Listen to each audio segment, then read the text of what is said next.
حضرت بایزید بستامی کہتے ہیں کہ میں نے اپنی ماں کے آگے ہاتھ جوڑے، میں نے کہا امی تجھے راضی کروں یا رب کو راضی کروں؟ تو اپنے حق مجھے معاف کر دے، اللہ کو میں راضی کر لیتا ہوں۔ ماں نے کہا جاؤ پتر میں اجازت دیتی ہوں۔ گئے جنگلوں میں ذکر و فکر میں لگے رہے، تنہائی میں اس کو یاد کرتے رہے، دن رات ذکر کے چراغ روشن رکھے۔ 12 سال گزر گئے حق کی تلاش میں۔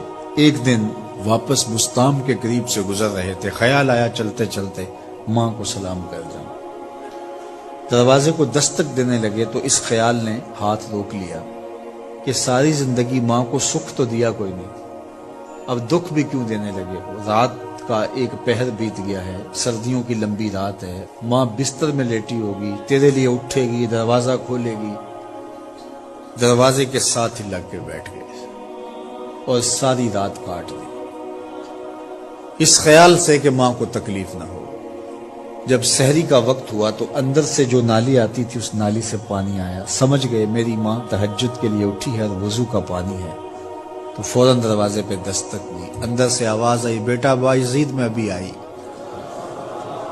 مائیں بیٹوں کے دستک کے انداز سے جان لیتی ہیں یہ کس بیٹے کے ہاتھوں کا لمس ہے۔ 12 سال کے بعد آئے، دستک دی، کہا بیٹا بایزید میں ابھی آئی۔ ماں کی تو نگاہیں ہی دروازے پہ رہتی ہیں۔ اللہ اکبر۔ کہتے ہیں کہ ماں نے دروازہ کھولا، 12 سال جنگلوں کی خاک چھانتے بیت گئی تھی، پراگندہ صورت، بکھرے ہوئے بال، پھٹے ہوئے کپڑے۔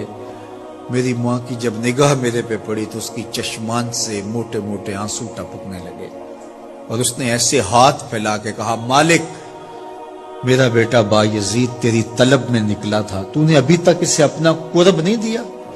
حضرت بایزید بستامی کہتے ہیں 12 سال کی ریاستوں سے جو کچھ نہیں ملا تھا ماں کے اٹھے ہوئے ہاتھوں سے مل گیا۔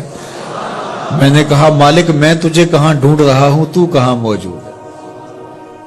تو ماں باپ کی رضا اللہ کی رضا کا دروازہ کھولتی ہے۔ جن لوگوں کے ماں باپ ناراض ہیں اور وہ جا کے پیر صاحب کی خدمت کرتے ہیں اور میاں ماں کے قدم چومو، باپ کی ٹانگیں دباؤ، ان کی خدمت کرو، تمہارے پہلے مرشد وہ ہیں، ان کو راضی کرو، پھر کسی شیخ کامل کی صحبت میں آنا، دیکھو کیسے دل کی بند کھڑکیاں کھلتی ہیں۔ ایک مرشد تو ناراض کر آئے اور دوسرے مرشد سے تمہیں کیا ملے گا؟ تو راستہ یہیں سے کھلے گا۔ والدین کو کبھی ناراض نہ کرو، والدین کو کبھی دکھ نہ دو، والدین کو کبھی تکلیف نہ پہنچاؤ۔